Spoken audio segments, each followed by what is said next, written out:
bu nu bëggee defar réew mi nan defar nit ñi bu ñu leen defaree ñoom ñooy defar mais boo defarul nit ñi c'est peine perdue li nga defar nit ñi ñoo koy yàq parce que réew mi majorité bi yëpp ay yàqkat na boo jëlee fukki nit juróom-ñett yi ay yàqkat nañu kenn mooy defar ça c'est extraordinaire. Il y a des poubelles pour te dire état d'esprit yu sénégalais malgré fii am na ay poubelles mais xoolal tey ma woon la te fii inauguré gun ko sax xoolal mbalit yi si suuf nañ koy sànni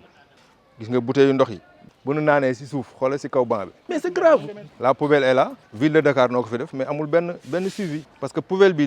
lii c'est un support c'est pas la poubelle en tant que telle sac à poubelle sac à ordure moom la ñuy def si biir mooy muy ay mbuus yu nga xam moom la ñuy def fii si biir mais oto mbalit bu rombee fii du sa dindi oto mbalit bi du ñu jël volonté wu dindi mbalit mi dañ koy romb peut-être dañuy xaar ñu neexal leen foog ñu neexal leen pour ñu dindi li nga war a assurer mooy fooy teg poubelle bu ne kan mooy tuur poubelle bi loolu ngay assurer doo ñëw rek teg ko fa tam mais loolu yëpp dinañ si taxaw jéem ko xeex wut ñu nga xam ne ñooy def loolu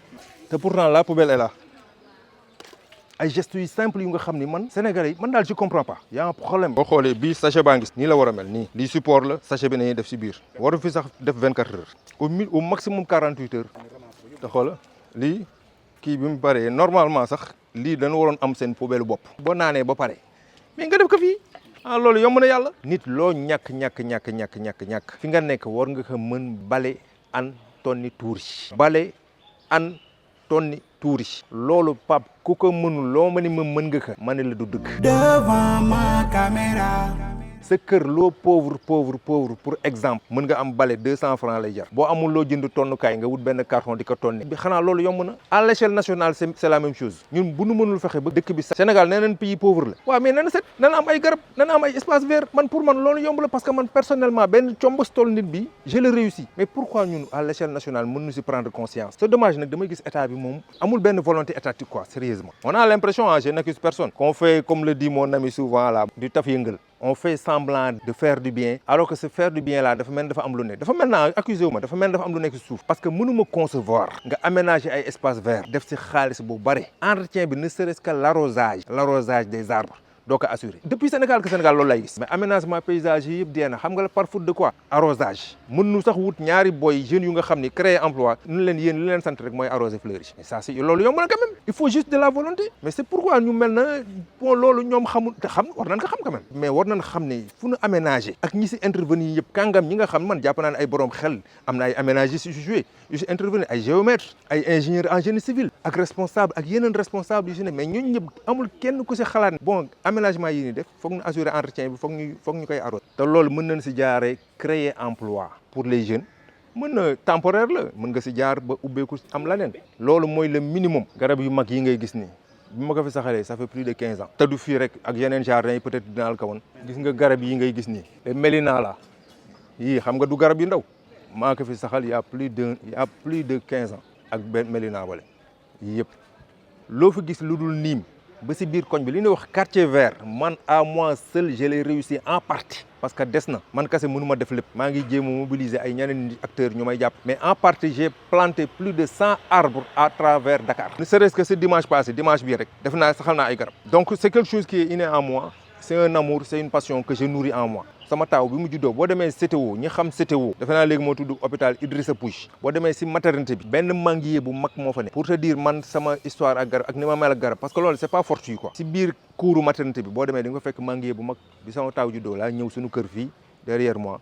fekk fi laa jëkk am pépinière banque d'arbres fa laa jëlee manguier bi dem yëpp ko si taxi yóbbu ko ba hôpital ba saxal ko si cour bi dénk ko benn maire buy jaay ay effet maire bi normal si gën a sawar chaque jour mu sotti satal ndox léegi garab bi am na plus de 15 ans man mosuma si lekk mais bu ma demee foofu ba gis ko dama fier parce que maa ngi gis fi mu nekk amuloon garab da daan am naaj nit ñi toog si di féexlu te xamul sax kan moo ko fi saxal donc loolu ay gestes yu ndaw la mais très important mais ça témoigne en fait de ma relation avec l'environnement mais particulièrement avec l'art arrêt yi nekk si Bourguiba bi yëpp boo si dem bu ne fekk ay garab yi nga xam man maa ko saxal quand je le dis nag c'est pas pour me montrer man mais c'est pour me donner un exemple pour ñeneen mën ma si roy parce que si diine dañ ne boo defee lu baax rek sax ku la si roy ku ne da si am tiyaaba waaye dinaa contribuer à l'édification d'un Sénégal nouveau avec un Sénégal avec un environnement respecté un bon cadre de vie ça c'est le minimum maa ngi leen di nuyu yéen ñëpp les suiveurs devant ma caméra di leen nuyu ku nekk si tur ak sant je m'appelle El Hadj Diouf je suis un acteur de développement un activiste environnemental ça fait plus de 20 ans 25 ans que je m'active pour la défense de l'environnement suis quelqu'un de très sensible à l'environnement maa ngi dëkk fii Sicap Liberté 2 certes juddoo moo fi mais def naa fi plus de 30 ans fi laa takk sama jabar samay doom fi nañu juddoo daanaka man Sicap laa gën a bokk ko fépp faneen fu dul fii donc mën naa ni man je suis un fils de la Sicap donc looloo waral lu bare lu ñuy def fii nañ ko jikko commencé di ko def faneen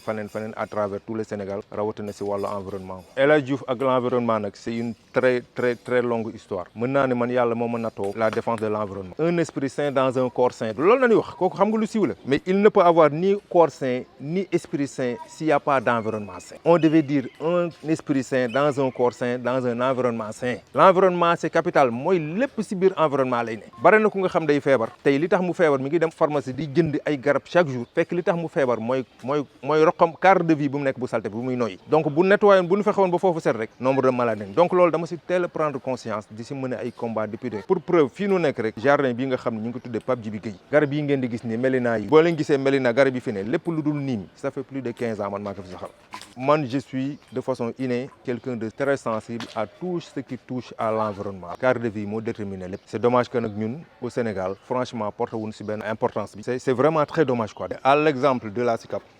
communes yi yëpp dafa war a am ay espace vert yu mel nii bien propre avec des fleurs bien entretenues avec des arbres tout comme suñu yaay jële toog fale di ñëw di fi toog di fi xulu parce que Sicap c'est l'un des quartiers l'une des zones les mieux assainies de Dakar xam nga lu tax tubaab yee ko tabaxoon avant l'indépendance te ñoom lu ñuy tabax lu ne lu ñuy defar lu ne dañuy respecter normes yi moo tax mu am ay espace vert yi ngay gis ni de jardin yii nii yeneen communes yi doo ko fa gis yi nga xam ne Sénégal moo ko fa def foofu dañuy tabax lépp mais tubaab bi dañuy respecter normes yi mais tey tubaab yooyu fi dëkkoon ñi xam juddoo Sicap grand yi juddoo Sicap bu ñu seetaane léegi dina ma confirmer tubaab yooyu bu ñu ñëwee bu ñu nee leen fii ngeen dëkkoon dañ naan déedéet parce que ñoom bi ñu fi nekkee boo génnee nii jël ruelle yi ngay gis yëpp dafa amoon ay bougainvilliers xam nga am ay garab bunti kër yi yëpp a amoon garab ay peltophorum biir kër yi am sapoti wala maggier yëpp laa la wax sans exception bu mu amul rek borom moo ko dagg wala ñu sàggan ba mu dee le seul problème de la Sicap mooy que ni amul ay terrain football terrain de jeu pour les enfants donc finalement booy yi dañu jël jardin ya yéen nga xam jardin la woon di fa football ba mu fas nekk terrain mais loo leen gis jëppal ak yi yëpp loo leen fa gis terrain football yu ndaw terrain de quartier yooyu ay jardin la woon mais en tout cas tubaab bi ñoom defaale woon nañ fi ay espace vert ay jardin ay espace de détente yooyu yëpp amoon na fi mais yëpp naax saay na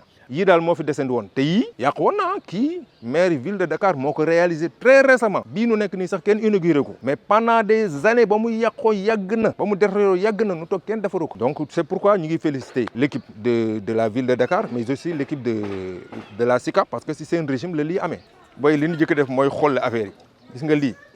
fii ngay gis yëpp dafa vertoon problème mu civisme la ak citoyenneté civisme état da koy inculquer nit mais parent tam da koy inculquer nit pour ngeen comprendre luy civisme mooy ki nga xam ne li doog a am si lu baax moom du ko yàq citoyenneté mooy ki nga xam ne li doog a am si lu baax moom da si yokk lu baax dans certains pays xale yi duñu def lii lu nu nekk xale duñu ñëw yàq parce que am na yaran bu nga xam ni si biir kër gi la am yar bu nga xam ne si école ba am yar bu nga xam ne si daara ba am yar bu nga xam ne si mbedd bi la donc foog partie bu nekk jouer rôle am parents yi itam di wax ak xale yi ñuy moytu di yàq parce que xale yi mënoo leen contrôler mais defal dara seen xel yarewu ma la si yàq ak def lu bon bul yàq bul def lu bon maire yi ñooy fay facture d'eau école yi dem naa école Liberté 1 fekk benn boy mu jonkoon si robinet ubbi ko ba mu sës di waxtaan ak xaritam robinet bi naan curr mais affaire bi di ma choqué ma waaxu ñëw si moom fi ko boy lii waroo ko def bul yàq ndox bi nga gis nii parce que boy bi xale bi xamul xëy na sax pour moom ndox bi c'est gratuit man ko ndox bi xaalis la dañ koy fay booy raxas sa loxo da nga koy ubbi ndànk raxas sa loxo boo paree nga tëj ko mais bu ko bàyyi ni muy xel ni mais loolu maire yi nekk foofu ak directeurs yi leer na man duñ ko def duñ sax surveiller booy yi si mbedd bi si cours bi mais ça c'est très important donc ñun foofu nañuy waxee rek du pour dinga du pour dara mais dana bëgg lu baax réew mi bëggal lu baax suñu bopp on n'est pas égoïste ki égoïste mooy ki nga xam ne moom mbiram yëpp da ko yemale si boppam